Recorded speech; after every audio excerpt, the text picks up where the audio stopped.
There have been two main changes in dietary habits from the 1970s before the obesity epidemic until today. First, there was the change as what we were recommended to eat. Prior to 1970, there was no official government-sanctioned dietary advice. You ate what your mother told you to eat. With the publication of the Dietary Guidelines for Americans, we were told to cut the fat in our diets way down and replace that with carbohydrates, which might have been okay if it was all broccoli and kale, but might not be okay if it was all white bread and sugar. But the other major change was in when we eat. There were no official recommendations on this, but nevertheless, eating patterns changed significantly, and I believe contributed equally to the obesity crisis. From the NHANES study in 1977, most people ate was 3 times per day: breakfast, lunch and dinner. I grew up in the 1970s. There were no snacks. If you wanted an after-school snack, your mom said, "No, you'll ruin your dinner." If you wanted a bedtime snack, she just said, "No." Snacking was not considered either necessary or healthy. It was a treat, to be taken only very occasionally. By 2004, the world had changed. Most people were now eating almost 6 times per day. It is almost considered child abuse to deprive your child of a mid-morning snack or after-school snack. If they play soccer, it somehow became necessary to give them juice and cookies between the halves. We run around chasing our kids to eat cookies and drink juice, and then wonder why we have a childhood obesity crisis. Good job, everybody, good job. Without any science to back it up, many nutritional authorities endorsed eating multiple times per day as a healthy practice. There were no studies that remotely suggested this was true. It was likely the successful efforts of snack food company advertising to dietitians and doctors, clueless about nutrition at the best of times, who simply went along for the ride. This was not merely an American phenomenon. More recently, China has followed in America's footsteps with increased snacking. Large-scale surveys show that from 1991 to 2009, the percentage of children and adults who regularly snack has skyrocketed. Children aged 13 to 18 went from 8.7% snacking to 46.3% snacking, a more than 5-fold increase. Adults showed a similar rise from 8.7% to 35.6%. So what, right? Who cares? Hello Chinese obesity crisis. Along with this increase is a huge increase in the prevalence of diabetes in China. Recently Sanctioned Panda did an interesting study on current eating habits, tracked via a smartphone app. The 10% of people who ate the least frequently, ate 3.3 times per day. That is, 90% of people ate more than 3.3 times per day. The top 10% of people ate an astounding 10 times per day.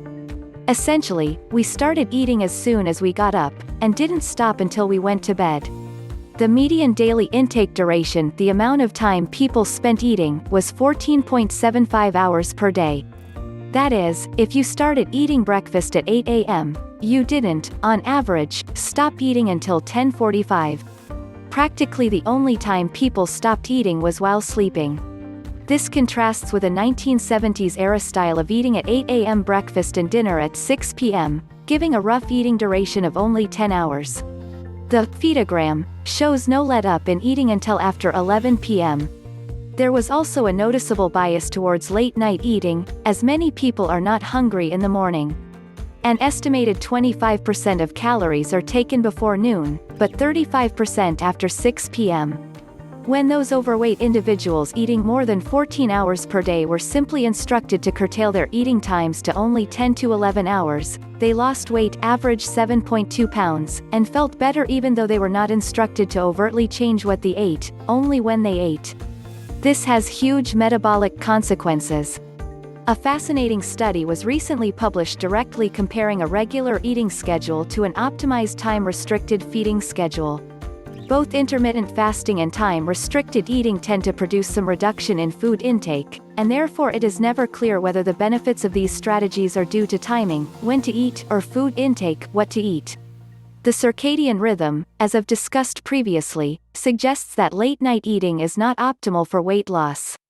This is because excessive insulin is the main driver of obesity, and eating the same food early in the day or late at night have different insulin effects. Indeed, studies of time-restricted eating mostly show benefits from reducing late-night eating. So it makes sense to combine two strategies of meal timing, circadian considerations and time-restricted eating, into one optimal strategy of eating only over a certain period of the day, and only during the early daytime period. Researchers called this the ETRF, Early Time Restricted Feeding, strategy. This was a randomized crossover, isocaloric and eucaloric study.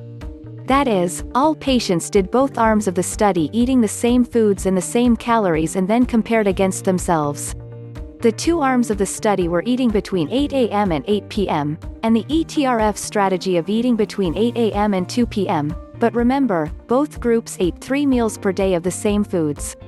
Some would start with the conventional diet, then cross over to ETRF, and others did the opposite, separated by 7 weeks washout period.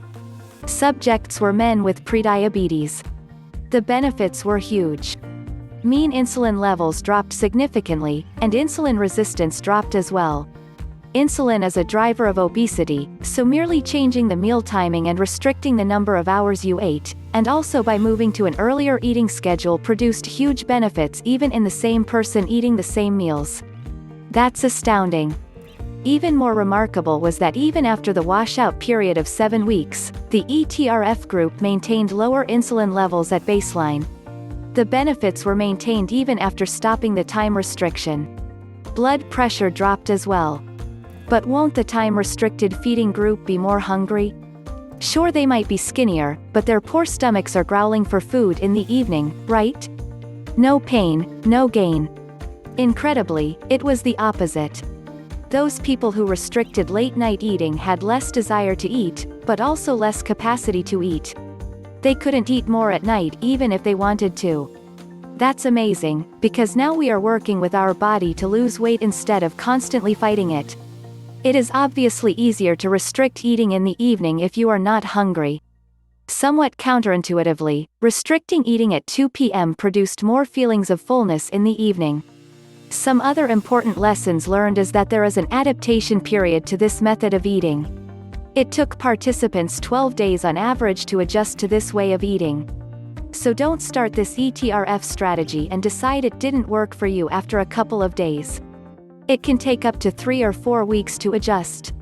Most found the fasting period relatively easy to adhere to, but more difficult to adjust to the time restriction. That is, it's not hard to fast for 16 or 18 hours. But eating dinner at 2 p.m. is tough.